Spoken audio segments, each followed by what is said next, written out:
Hi, this is Roger, thanks for dropping by. Welcome to the Sunday chat, random thoughts about random subjects-ish. Right, so what's going on in the orchid world then? Got a Bournemouth Orchid Society show coming up this coming Saturday. Hannah will be down for that. That works out quite well because she doesn't have to take time off work or anything. I just go up there on Saturday morning early, pick her up, and we go straight to the show. So that's good. And we get back here in time to have a nice something to eat. And Sunday we will do some things in the garden, yet to be determined and weather dependent. And if the weather carries on like it has been doing virtually all of this year, then we might not be doing much outside at all. That's how it'll be. Now, this morning I was supposed to be going to the Bonsai Society to work on my juniper and a few other things, and basically it was raining. And going out and getting stuff in the garden and loading up the car and then unloading it the other end in the rain, not on. So I basically got up, I looked at it, I thought about it, I thought no, I'm not doing it. And trying to work on trees that are soaking wet is just not nice. You know, everything sticks, it's just not nice working on wet trees. So we gave it a miss, which is a nuisance because there's two trees I want to get rid of, and that's probably the best place to do it. But it can wait a month. I'll wait till March when hopefully the weather's improved a bit. We've got mild weather now, but it's still unsettled. We're still getting the showers and the rain. There could be some sunny interludes, but then the rain comes back. It doesn't seem to want to change. We're stuck with it. And it's masking the fact that we're coming up to quite an important thing going on that will affect these orchids quite dramatically, and that's the change in the daylight hours.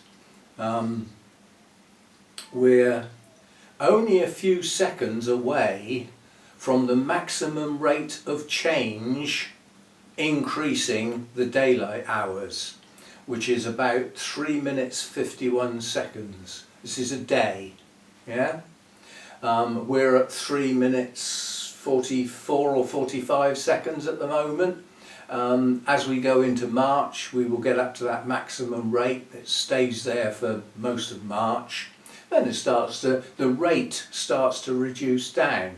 But like inflation, that doesn't mean to say it doesn't stop increasing. It just increases at a slower rate. Everybody just leaps up and down when the inflation rate comes down. Well, yes, but it doesn't stop prices going up, does it? You know, it's just constant. Prices just keep going up. And it's a vicious circle. You know, people can't afford to live, they want more wages. People go on strike to get more wages, and they get more wages, which puts the costs up. It just goes round in circles. I don't know what can break that circle. What can break it? And I don't know, I haven't got an answer. But it has had a greater effect on people as the years have gone on. Because I can remember a time that, you know, people went out to work, often just one person, and one stayed at home and did the school run and all that sort of stuff, looked after the house and stuff like that. And that was enough to live on, and some spare for a bit of enjoyment, you know, perhaps to eat out, have a holiday perhaps once or twice a year. Now you've got two people going out to work and can't afford to make everything meet. So at the end of the month or the pay cycle, there's nothing left apart from possibly even a bit of debt. So it's not on. We're supposed to be a wealthy country. Well, where's it all going then? I'm always asking where's it all going. I don't seem to see any of it. But yeah, it's times have progressively got like that, and we're very easygoing in this country, and because it changed very gradually, it's only now people are really, they've had enough, basically. We've got a large percentage of the country which would now consider themselves poor. They're not making ends meet. They're having to cut back on the things they buy in the supermarket. They're having to take cheaper options instead of reasonable quality food. That affects people's health. If you start eating rubbish food, it drags your health down. You know, and it just goes on and on. It's just, it's never ending. But, that's out in the big bad world, and lots of other things going on in the big bad world. Some of you, not from this country, everybody in this country remembers him, but Boris Johnson, the the clown Prime Minister, and anybody thought he was a joke and a clown and a buffoon did not see the person inside. He's a very, very clever person. He came over as a bit bumbly. Well, that's a speech problem, not an intelligence problem. Be careful how you judge. But yeah, he's come on and said that the Allies, UK and Allies, should put troops on the ground in Ukraine right now, in relatively peaceful areas, for guidance, getting ready for when true peacekeeping is required. Get them in there now, because it will, in his expression, throw a switch in Putin's mind that he's not going to have everything his own way. Maybe that will work, but then you have to escalate what happens when one of his whiz-bangs goes a bit wrong and takes out some of the allies. What do we do then? Yeah, you'll think these things through. Some would say just go all out. Just go all out, because effectively NATO would win. There's only one way Putin can win: if NATO go all out, and you know, then we all kiss our asses goodbye, don't we? But that would be his only option, because he's virtually out of stuff. You know, all his good stuff's gone, all his good troops have gone, all he's got is recruits, all the others have died, you know. And they're not getting long enough to train properly. You know, he's out of a lot of the heavy armour. You know, it's got bad enough that he's had to import troops from other countries and get arms from other countries. Whereas they were once, you know, one of the most powerful militaries in the world. They're not now. Now would be a good time to do it. No, it's not going to happen, is it? No. So that's that one. And then we've got the problems in the Middle East again. Yet again, promises were made. If you start killing protesters, consequences will be grave. Bad things will happen. A stupid expression to make at that level of seniority. Bad things are going to happen. It's like a child in a school playground. But bad things haven't happened, have they?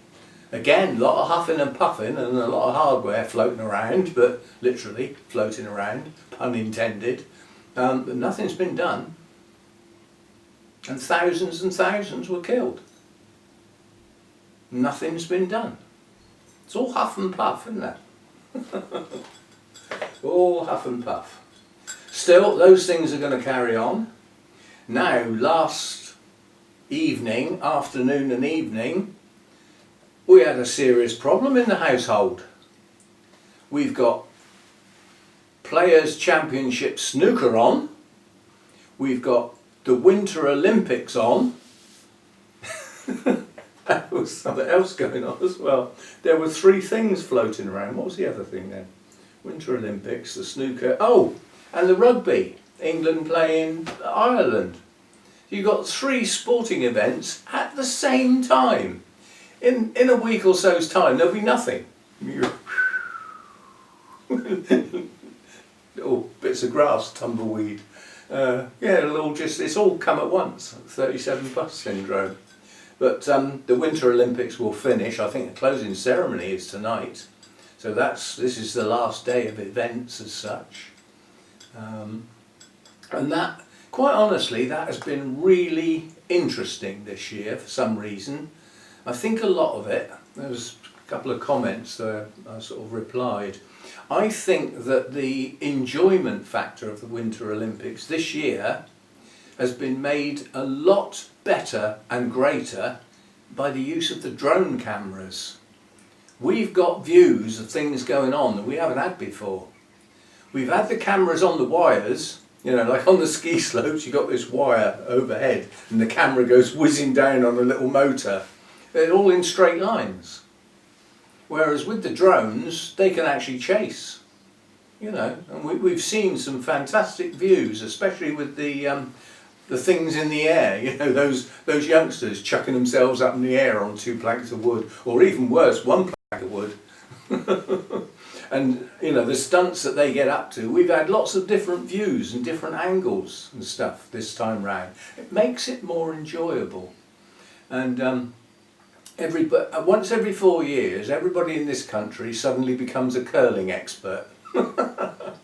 Well, England didn't make it. They got the silver medal last night. They got beaten by Canada. Few mistakes, and that's all it takes at that level. It don't take much. It's the same with the snooker. At that level, Players' Championship, it only takes a couple of mistakes, and it's best of 11, first one to 6. A couple of frames down, you can't get it back. You haven't got time.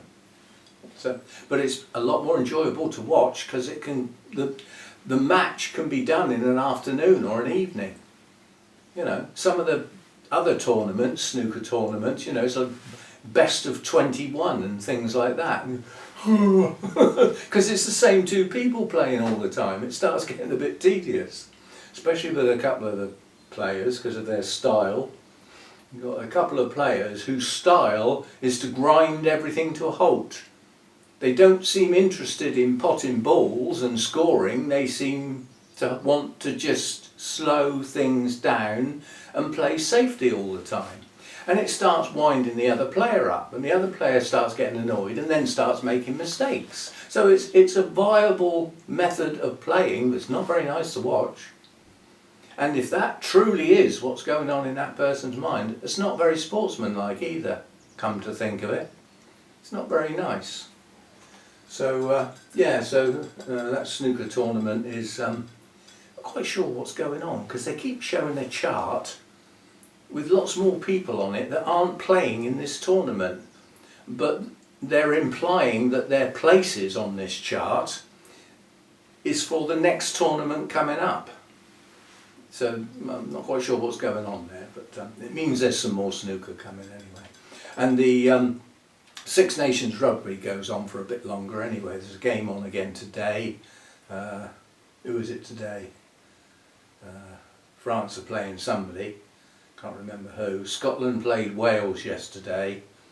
England played Ireland, so France must be playing Italy. That's the only 2 left, isn't it? France are probably going to win the actual tournament. We're not. England aren't. They're not playing good enough, quite honestly.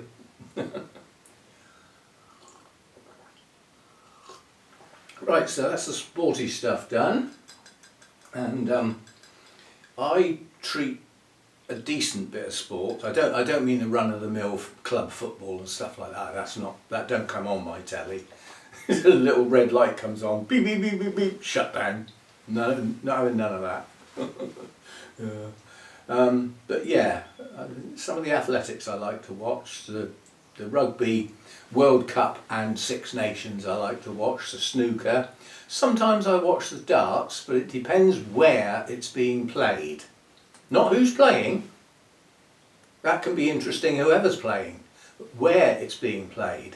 Because some of the venues they play at have got very large audiences that don't even care that there's a darts match on. All they do is that they go there to dress up, be stupid, try and get on telly, sing stupid songs and get drunk. They don't really care whether there's a game on or not, and to me it just spoils it. And the venue encourages it. Most of them do shut up when the game's actually being played, but yeah. So that gets spoilt. I hope that doesn't venture on into other sports as well. I mean, the supporters for football drive me up the wall. Have you ever seen a troop of chimpanzees in the jungle when a fight breaks out? And what's going on? They're all charging around, and then have a look at some football fans when a goal's scored. You could put the two next to each other. They're almost identical.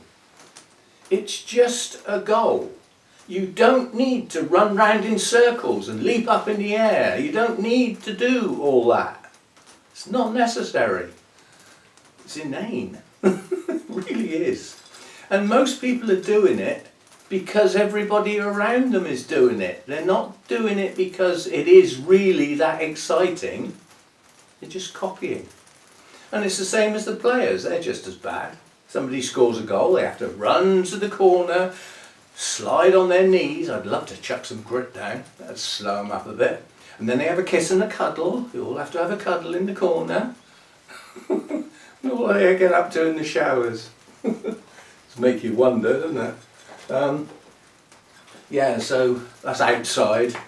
In here, because of the amount of daylight hours increasing at a dramatic rate, things will be being triggered back into growth here, which is good stuff. It means I can get on with some work. So I'll have material for videos a little bit more frequently now, because things will need repotting. We're not quite at the hacking the cymbidiums to bits yet. If I could split the cymbidiums and pop up the pieces and put them outside, I'd get on with it. Now, the weather we've got at the moment, they just get soaking wet. But it wouldn't do them any harm as such. It would water them in well, wouldn't it? But it's not cold. But it could be. It's still February. We can still get frosts in April. And I wouldn't want to put them all outside because they're going to go to other people and then have to bring them back in again with the associated bugs. If I'm going to get rid of them to other people, they can deal with any nasties that are in the pots or whatever. They'll get a warning, you know, the same as if I do that and they do go to other people, I will have to say, watch out for scale, because even though you might not be able to see any now, they've had scale, there might be some left. So keep your eye out and get rid of them as soon as you see them. I'd have to warn people. And that might put some people off. We've got nice clean collections. You might not want to bring in a potential scale issue. Although these types of scale is not too much of a big deal. The other sort are, that's for sure. Right, I've got, you might remember it was at the NEC, so that would be the International Orchid Show at Gardeners World Live, and there was an oncidium that I filmed, and I had to find out what it was called, and it was Sabine Mayer, and it has bright daffodil yellow flowers with black, so they're effectively yellow and black. The combination is stunning and the blooms are quite large, dancing lady type, but quite large, and just those two colours. Because if you think about it with oncidiums, the centre is usually yellow anyway. Well, if the basic bloom is yellow with black bits, it's just two colours. And I said to Spice Exotic, which is where the plant was, it was in their display. I said, I presume that's not for sale. And Susan said, I could have sold that 20 times before the show even opened. She said, we will be getting some more, but the chances are they won't be in bloom. And I said, well, stick my name down And when they come in, let me know, and I'll buy one off of you. Which happened, and I got one, and it turned out, as is often the case, to be 2 plants in the pot. So I potted them up separately. One of them's got a spike, the better of the 2, the one that had the better set of roots and a slightly larger plant. But we've got a spike coming. So at some time down the line we will see those blooms for real. Because although I've seen them, it was elsewhere. I haven't seen them in here. So that I have bought it as a non-blooming plant basically. So we will see that for the first time down the line. I was going to do a video about all of the orchids I've actually got that have never bloomed for me. Either because I haven't had them long, so we'd be looking forward to their first bloom, or ones that I just can't get to bloom. That might be of interest to people. Answers on the postcard, as usual. Would that be of any use, if you see what I mean? I've also got a set of orchids, not many, that just won't grow. I just cannot get them to grow. There's one here, right under my nose. Stay. This is Dendrobium Victoria Regina, and it's effectively 3 plants. The main plant is down here and is not growing and has no greenery. And part way up there's a kiki that comes out that also hasn't got any roots, but I set it in some moss to see if the kiki would grow some roots. So I class that as a separate plant. And then in the middle is a new plant that does actually have some leaves and is actually growing. But it's not doing brilliantly. Not doing brilliantly at all. So this is one that, and this is not my first attempt, even though there's several plants on here. None of those are my first go. I just cannot get that to grow in my environment. It won't have it. This is at least still alive, and it is pushing up new growth at the top, but they're distorted. They're not coming out clean. I don't know what that doesn't like, but it doesn't like something in here.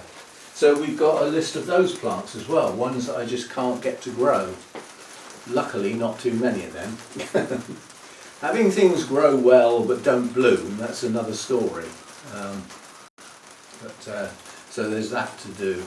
And as I said, there's work coming up now. We can actually start work on some of the things that need repotting, because they will be thinking about responding to the increase in the amount of daylight hours, which is, as I said, it is quite dramatic at the moment. It's heading towards 4 minutes. It never gets there. I think the maximum rate is 3 minutes 51 seconds, I think. And it sits like that for lots of days before it starts to, the rate starts to drop back again. So we hopefully will be doing some of that.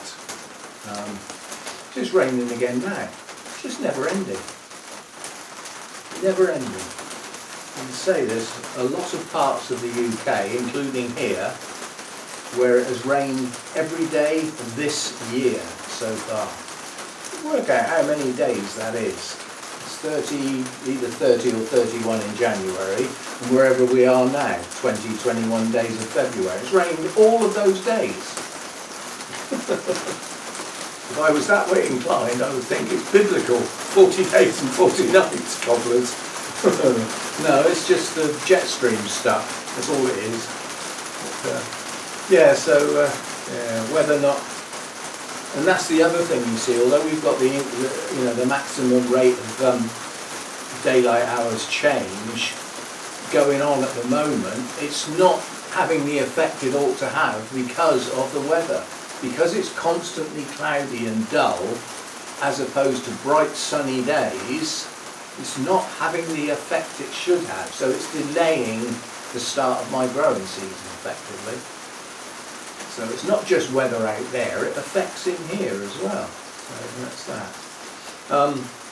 The other things going on in here was the, I'm going to get this coffee drunk eventually.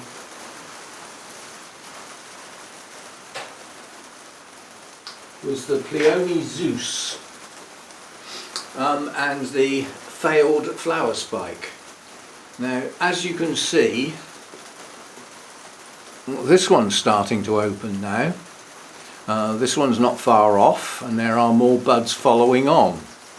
So we've got plenty of chances for this to not do it again, or to carry on doing it. And I put it out there to you good people, to your ideas of what happened. Why did that bloom fail? It just partly opened and then stopped, and then effectively just died. Over a number of days, it didn't like drop off or anything, but we've got more buds to come, so we will find out if this one's going to open, because it started. So we'll find out if that one's going to open properly or not. We shall see. It shouldn't be too long, and we'll find out. The one where I cut the bloom off, you can see the leaf is progressing. The leaf is starting to show now. So that's how they work. Now, suggestions that we had, that I can shoot down most of them. Somebody said drafts. Now, I've always had to explain the difference between airflow and a draft. A draft is effectively a jet of non-appreciated air onto plants. So you would get that if you had a window open slightly and the wind was blowing against the house in that direction. You would have like a blast of air coming in through that gap. That would be different to if the window was wide open. Yeah? If the window was wide open, you may class that as air movement. But narrowing it down, it would be a draft.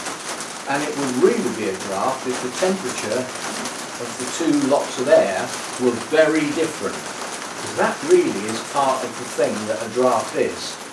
It's a blast of air on the plant that's not the same as the air around it. Airflow is moving the air you've got around. That's never a draft. Although, if you cause that airflow with a fan, and you overcook it with things like oncidiums and Miltoniopsis, you'll dehydrate them, because their leaves are so thin. They can't cope with that amount of airflow, unless your humidity is incredibly high, in which case you're moving humid air around, which is more akin to where they grow, you know, in reality, out in the wild. So, yes, so we'll exclude the draft. A couple of people elaborated and said, do you think it's the draft when you keep opening and shutting the door for mojo? Potentially, you know, if it was -3 outside and I open that door, that little burst of air that comes in would be a lot colder than the air that's in here.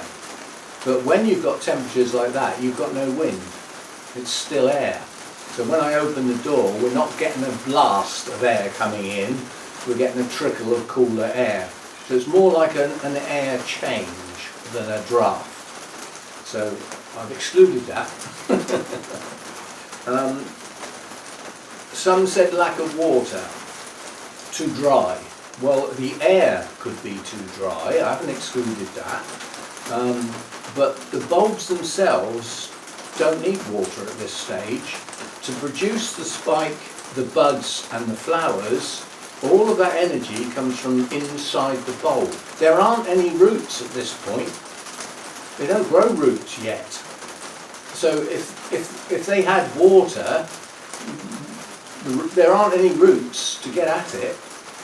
Having some moisture around the base of the bulbs, my idea, not recommended by everybody, but some agree, is to encourage the roots to grow. And because I don't want to keep taking the bulbs out, are there any roots? No, put it back. Are there any roots? No. I want them left alone. When the roots do come, they will have some moisture to get into. Not wet, just damp. Enough for them to sort of start searching for more moisture. So we've got that. So they're not lacking water. The energy for the flowers comes from inside the bulb. You can tell that, I mean, okay, it's a pseudo bulb because they are orchids, so that's only another type, it's only another name for a bulb, isn't it? You know, if it was a daffodil, if you don't plant your daffodil bulbs, yeah, because they haven't got any roots when you get them, have they? You plant them. If you didn't plant them, if you just stuck them in a tray and held them upright like that, they'd probably still flower from the energy in the bulb, you know. So that's the principle of that. So we've discounted lack of water. But the thing that I won't discount, because it's possible, is they are too warm. You have to bear in mind my minimum temperature is 12 degrees C, and I get an extra 3 to 4 degrees on top of that during the day. That's quite warm. These are alpines, yeah? They're true alpines. They grow high up where the air is thinner and it's cool. They often get snow on them, you know. They're pretty hardy, you know. Some people said you should put them outside where it's cooler. I don't want my orchids outside. You know, they're coming into bloom. Oh, and bring them in when they come into bloom. Oh, well, that'll be a nice little change of air temperature and shock for them, won't it? No. Stable environment. They will acclimatise to these temperatures if that's what they get. But it may cost me a few blooms. So they could be a little bit too warm. If that's true, then we're not going to have much of a blooming this year, are we? Yeah? We shall see. But the ones that are most behind are the ones that came from Burnham's, and I don't know where. I know Sarah hasn't grown all of those. She gets them in from a private grower that has a surplus, basically. Well, I don't know where that surplus was kept in the winter. Was it kept out in a shed where the temperatures drop below zero? Was it kept in the fridge where you've got a nice constant cool temperature and dark? I don't know how they were looked after, so I don't know how much of a shock it is coming into my environment, or coming into Burnham's initially. So they had several changes of environments, but the environment at Burnham's is not much different to here, quite honestly. So yeah, so thanks for your offers of help and suggestions. They were all read and all thought about, not just discarded. But as I said, the water is not one of them. I'm going to exclude drafts because I don't really have any drafts. I do get airflow when the heater comes on, because that's when the circulating fan kicks in, and it wafts, because it's a, you know, oscillating fan. It wafts. It's not in one place for any length of time. It moves the air, and it mixes up the warm air from the heater with all the rest, and it evens it out. Otherwise, you know, I would end up with the heater blowing warm air, which would go straight up in the roof. How many plants are in the roof? That's not where we want the heat, is it? We want it everywhere. That's what the big circulating fan's for. So, yeah, so that's that. So we will carry on observing the Pleiones and see what happens. The Tongaririos are progressing. There's one that's actually turned the bud over. You know, once you see that, once they turn over, then they're heading towards maturity and possibly opening. But we'll keep our eye on them all and see if it happens again. It could be a one-off, and we never know why. Yeah, I'm very fed up with this, you know, very fed up. And that's just stopped me going out today on the grounds that I'm not going out in the garden, collecting trees and putting them in the car, soaking wet, getting soaking wet doing it. But, you know, so that's a trip out that I didn't get today because of the weather. You know. And I've got soaking wet doing the gates in and out. As I say, I have to open the gates, get back in the car, back the car out, get out, close the gates, and then I have to do it when I come home. So that's 4 lots of messing with the gates. And when it's raining, it's enough to get soaking wet. We don't do soaking wet. I don't do rain. Don't do it.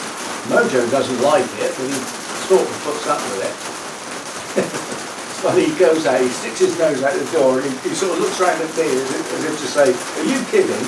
But he goes out anyway and he trots. Instead of his normal just sort of plod that he does looking around, he trots to the corner that he needs to go in, sort of thing. Emphasis on the word go. But, yeah, so he doesn't like getting wet either.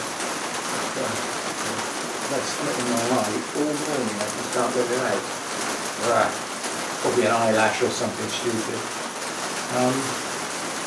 Yes, so that's really what's going on. It's not much yet, but will be soon. And as I said, we should be, with the way the amount of daylight hours are at the rate of change that's heading towards maximum, we should get triggering on some of the plants to come back into growth. I doubt if there's much that will get triggered into blooming, but you never know. I mean, some of the Masdevallias might respond. Because even though they're cool growers, you know, cloud forest mostly type growers, they're still not used to silly short days like we get. Well, short amounts of daylight. They're not used to that. So they're like it's like spending half their life in the dark, because there's not enough daylight hours to do them much good. It's just not enough in our winter months. Not without obviously adding light in yourself with artificial lighting, which I'm certainly not doing that out here. So yes, so I don't know how long that thing's been running. My coffee's cold, so yeah, that'll do. There's too many people have said they like the long Sunday chats. They enjoy it and look forward to it. So even though some of it's a bit waffly, I don't like cutting them short just to shorten the video, if you know what I mean. It runs out when it runs out, however long that is. I mean, sometimes it's up near an hour. That's a lot of your personal time that I'm asking you to use to watch my video. But thanks for those that do. Thanks for those that even watch some of it, not all of it, or skip through bits, whatever. Just thanks for whatever help you do. Watching the videos is a help for the channel. As is leaving a comment, doing thumbs up and subscribing. They all help. And nowadays, don't forget the hype. I nearly forgot mine this week. It's me telling everybody else. I didn't do mine till yesterday. You know, I'll get some more tomorrow morning. I'll try not to forget this time. But yeah, don't forget that hype. If you've got the relevant unit, which is an iPhone basically, reasonably new one. It doesn't have to be that new. Mine's not new. I think mine's a 15 or something like that. But yes, and you need the latest version of the YouTube app as well. But it doesn't work on laptops and other devices. And it's just mainly for those phones, because that's the way YouTube have done it. It's nothing to do with what the customers want. It's what YouTube think they want. So that's what they've done. It may extend, I don't know. But the way it's been designed, you know, you get the video up that you want to use your hype on, and you get the little box comes up where you would tap to leave a comment, and instead of doing that, you swipe left, and up comes the hype stuff. And on a phone, see, I'm used to a laptop. I don't use my phone for such things apart from that. On a laptop, there's always a back button. There's always a take me back to where I was before button. You try finding that on a flipping phone. So when you've done your hype and you've added your points in, your only option is the leaderboard or shut the app down. There's no take me back to just watching the video so that I can leave a comment bit. A back button or arrow or something. Unless it's hiding and I just can't see it. But I just get annoyed at, you know, having to shut things down to stop them working to get back where I was before and start things up again. Especially if I want to use more than one hype on the same video, then you have to come right out. Because you've got to restart, because it won't let go of the bit you're in. It won't go back. Why do you think I use a laptop? Apart from the fact I can sit in comfort with a nice big screen, you know, rather than none of that. Nice big screen. and proper controls. I mean, the YouTube app on a laptop is infinitely superior to what you get on a phone. Infinitely superior. And the YouTube Studio is infinitely better. You know, my station where I work on YouTube, not just watch, is much, much better on a laptop. However, Facebook is degrading. It's not as good on my laptop as it used to be. It's got some serious defects, or I believe they're defects, but when you look at how they work on a phone, they've been designed to work on the phones. And the laptop versions are suffering as a consequence. I mean, you take my Orchid Facebook group, you don't see the Facebook group effectively, the Facebook page, you see the group. Links in the description, by the way, if you haven't heard of this before. I do have an Orchid Facebook group. And you go to the group. When I log in, I go to the page and I have to go separately into the group, which is where there might be some posts waiting to be authorised, or there might be some members request, some new members waiting to be authorised. That's in the group. The page itself is a separate thing that I log into, linked to the group. Now, how about this thing? I log into the page. If I want to see the posts waiting to be authorised, I go into the group. I'm okay with that. So far, so good. And then they're listed out for me, and I authorise them. Yeah? Now, I'd like to put a like on each one of those. Oh no, can't do that. I have to come back out to the page. Then I have to go back into the group and refresh that group, because it doesn't auto-refresh when you change from one screen to the next. It does on a phone. On a phone, that's all transparent. But on a laptop, it's clumsy, very clumsy and clunky. And also, it's getting tediously slow as well. Facebook on my laptop is starting to pause. If I'm, the reels that come up, the equivalent of shorts, the YouTube shorts, but they're reels on Facebook, they just keep stopping. And it's not my internet, I can assure you, and it's certainly not my laptop. Both of those are more than powerful enough to run 10 YouTube and 10 Facebook screens at the same time. It's not that. It's Facebook itself. It's got clunky on the laptop, which is annoying, but I don't use it enough to make it a big deal. If it was getting like that on YouTube, it would be a big deal, because I use that obviously a lot. We're doing it now, or we will be soon. So, yes, so thanks for watching my videos, thanks for staying with the channel. We've got no new members, so we've got no new YouTube members and no new members on the Patreon site, but I'm happy with those that are sticking with it.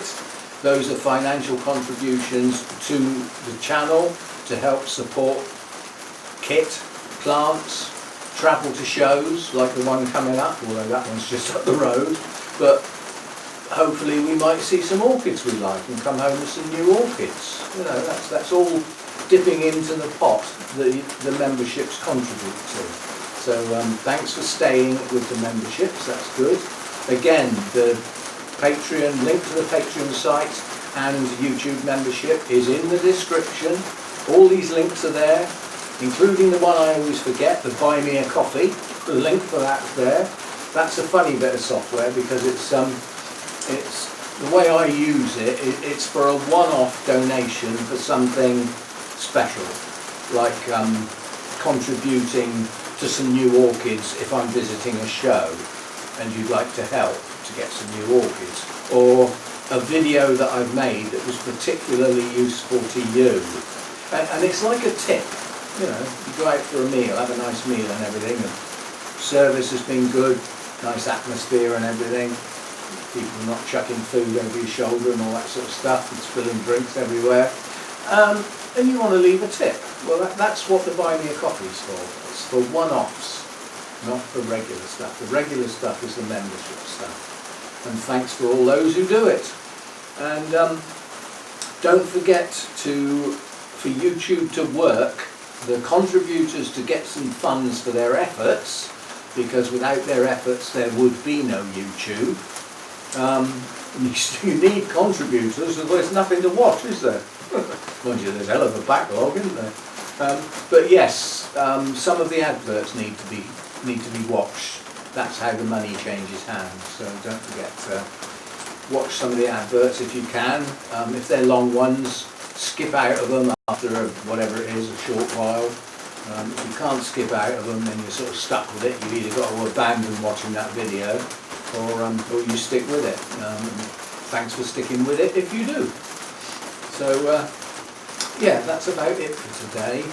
And as I said, we will have some working videos coming up. I don't know how soon I'll start on the Cymbidiums, but it won't be too long. We have a Cymbidium event in April at the Orchid Society. March is our show, so there's no meeting as such. And the Cymbidium event is in April. I'd like to have some divided up, cleaned up as far as the scale is concerned, as best I can, ready to sell at that event. So we will do what we can. There are some of my Cymbidiums I'd like to actually just move on and not keep any of them, not keep them at all. You know what it's like when you start a new genus? You go a bit mad for a while, and then you settle down and think, actually that one's really good and it's a lot better than that one. I wish I hadn't got that one. Well, I've got to that stage, and also the space issue. So we might be getting rid of some completely. We shall see. So yeah, hopefully we've got some nice working videos coming up, and yeah, we will see where we go. As I said, it's a bit, some of it's a bit spur of the moment at the moment. There aren't videos queuing up to be done, let's put it that way. Sometimes I'm sitting there scratching my head thinking, what are we going to do now? And I get whole days like that. And that's why there's gaps now and again. It happens this time of year. It's why, you know, people who expect a video virtually every day, you know, they sort of have a look on a Thursday perhaps and there's no video. What? No video? You know, but there will be days like that. Monday's my official day off, effectively, but there will be other days when there's nothing to film. So it may not be the only day in a week where there isn't a video. Not until we get going, until we get out towards the end of March and towards April and stuff. And then we'll have so much to do we won't have enough time. It goes from one to the other, doesn't it? Anyway, thanks for being here, thanks for watching, and I'll see you in the next one. Thanks for dropping by.